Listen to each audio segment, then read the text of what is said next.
Hi everyone, I'm Kirsten, and today I'll be presenting about understanding the role of small-scale philanthropy with small to medium art music organisations. This presentation is one element of the results of my PhD, which I'm currently wrapping up. And I have to say a very big thanks to my supervisors, Drs. Dana Tolmie, Catherine Grant, and Jocelyn Wolf. So why consider this topic? Well, over the last decade in Australia, there has been a decrease in public funding of the arts. The beginning of this decline coincided with the election of Tony Abbott's Conservative government in 2013. Due to federal arts policy design, as well as explicit ministerial decisions, these funding cuts have been felt most by the small to medium sector. Not only is the amount of money available to this sector reduced, but to add insult to injury, the major performing arts organisations do not undergo peer review for their ongoing funding, but the small to medium sector does for both multi-year and project-based grants. The application process for public funding becomes onerous, as typically these organisations run on the smell of an oily rag, with only a few staff, or in the case of many smaller organisations, with the musicians themselves doing everything. Concurrently, there has been a strong and explicit push towards increasing private funding of the arts at both state and federal government levels. This has occurred through both policy and also through the work of Creative Partnerships Australia, which is an entirely federally funded body focused on increasing private sector support to the arts. Private monetary funding of the arts can be broken down into three main areas. First, funding by corporate bodies as sponsorship. Second, large-scale funding through trusts and foundations. And third, individual donations, both large and small. While it is understandable to focus both research and energy on larger donations and their cultivation, small-scale individual donations are significant in that they usually precede larger donations. It is also much less commitment on behalf of the donor to donate $50 compared to $5,000. So potentially you could get more donors. Studies of philanthropy recognise that donation behaviour is affected by political, cultural and geographical factors.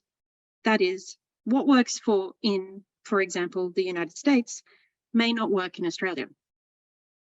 Bouncing off this idea, I also surmised that even in an Australian context, there may be differences regionally due to the size of the country, and also that even arts philanthropy may be too broad a category, that there may be differences specific to art form.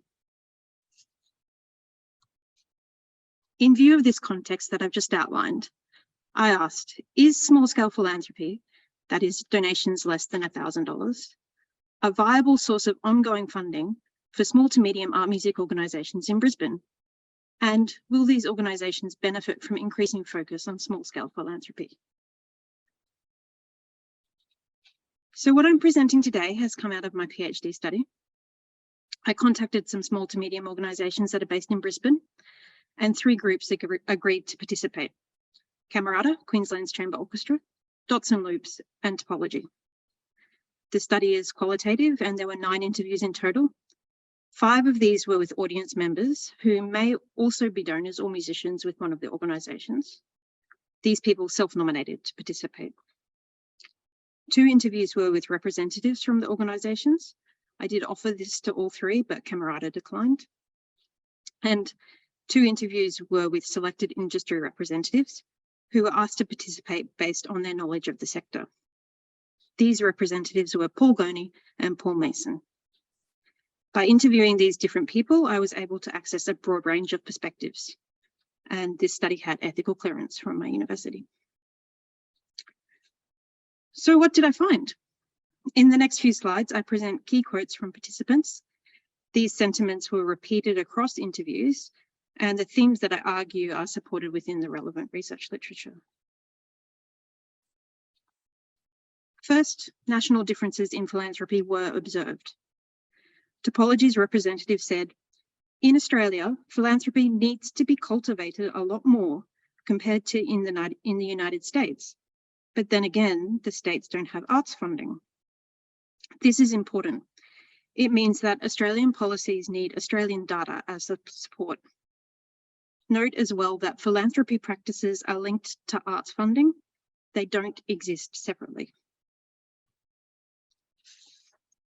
Second, my hypothesis that regional differences in philanthropy exist in Australia was also proved correct.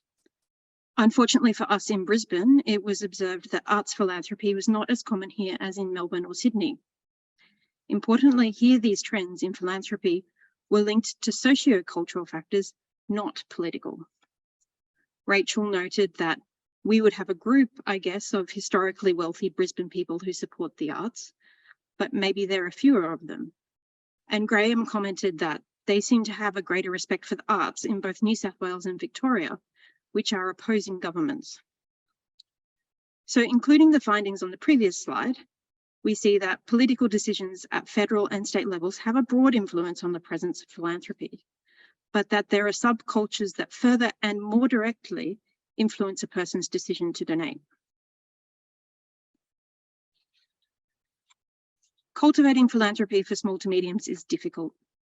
To access tax deductibility of donations, organisations either need to have gone through the extensive process of gaining deductible gift recipient status, or they utilise Creative Partnerships Australian Cultural Fund.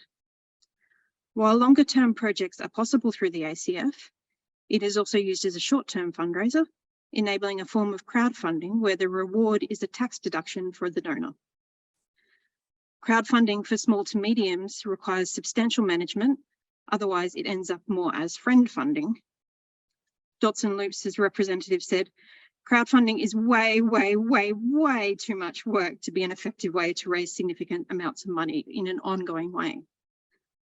So cultivating philanthropy effectively, regardless of the size of the donation, requires a substantial amount of time and energy be invested by the organisation. This was reflected in the comment from Topology's representative, who said it has to be individual contact with people. It has to be a face-to-face event. It has to be individual letters, phone calls, things like that. When arts organisation sectors are considered based on art form, small to medium art music organisations are typically lumped together with the large art music organisations such as symphony orchestras or opera companies. This is problematic. Small to mediums program significantly more new and innovative work than do large organisations, and this attracts a different audience base. The large organisations focus on programming canonic works, and as Paul Mason comments, cultural resonances of canonic music are around power and authority and the establishment. This attracts a predominantly white, middle-class, educated and affluent audience, for which there is a social and historical expectation of philanthropy. However, the programming of many small to medium organisations instead focuses on new and innovative work. And as Paul Mason continues, the cultural resonances of new Australian work and experimental work in particular are about disruption and new ideas.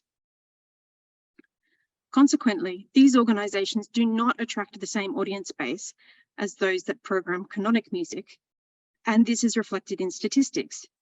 In 2016, almost 70% of Dots and Loops' audience was aged 18 to 24. As Paul Mason summarises, if you want to make good business connections, you're more likely to do it with a bunch of people who like Beethoven than you are with a bunch of people who like experimental electronic music. So to expect the small to mediums to be able to cultivate philanthropy with as much ease as the large organisations is disingenuous. This is not to say that the audiences of small to medium organisations are unaware of the value of the arts. Sophie, who lives in regional Queensland, was particularly articulate regarding this and commented on the benefits of community development, identity formation, and health and wellbeing as follows. I'm so aware of what music companies who are prepared to travel to regional areas can provide. There is a sense of belonging that you get when you participate in a concert. It's like being a member of the club. Yes, I subscribe to the Chamber Orchestra, or yes, I subscribe to the Sydney Symph and the Australian Opera, and that's part of my thing. If you can look forward to something, and when you get there, you actually enjoy yourself, And then you can actually talk to somebody about it afterwards. There's a whole lot of involvement in the world that you would not otherwise have had. Despite recognising that the small to medium organisations that they engaged with were significant to their lives and experiences, audience interviewees either did not donate, even though they may have been asked, or if they did donate, they felt that it should not be necessary for them to do so. Rachel commented that, "I think we pay taxes as a society to support the things that are important, and the arts and universities are important. So underlying the donation is an underlying thought that, well, this donation shouldn't be necessary." Similarly, David said, "I prefer there to be tax allocations, that the arts are a component, a brick in the wall of society, as opposed to a weed that grows through the wall and flourishes or dies, depending on how much sun or rain it gets. I feel really weird about artists having to beg the public directly just to live." David's comment was also reflected in the finding that for some interviewees who did not donate, it was due to a lack of disposable income. This is significant for organisations. When individuals face economic hardship, they will not donate simply because they cannot afford to. A further issue that small to medium organisations have is their audience size, and thus the size of their donor community. Audiences for the great majority of small to medium organisations are simply too small for small-scale philanthropy to be an effective way of raising a substantial amount of money. Even for medium-sized organisations such as Camerata that may attract an audience of 300 or so, if every single person donated $50, that would only raise $15,000. While this may sound like a decent amount, it would not cover the production costs of a single performance. Most small to medium organisations do not play to audiences this large. Rather, their audiences are likely closer to 1/10 of that size. As noted by Paul Gurney, for organisations in the small to medium sector, those mass marketing techniques for fundraising, such as crowdfunding, are never going to leverage the sheer number of people that it takes to have a good impact on small donations. The strategy should always be leverage larger donations from fewer people. So where does that leave us? Small-scale philanthropy is best thought of as a nice byproduct of creating an audience community. It may happen, but it may not. Continuing to engage with the audience community and any donors may lead to some bigger donations, but as a prospective, ongoing funding source, individual philanthropy is not reliable. Furthermore, before philanthropy of any size can be effectively cultivated, the organisation has to exist and flourish. It is not feasible for a new organisation to achieve private funding through individual donations, as they do not yet have an audience community. Thank you.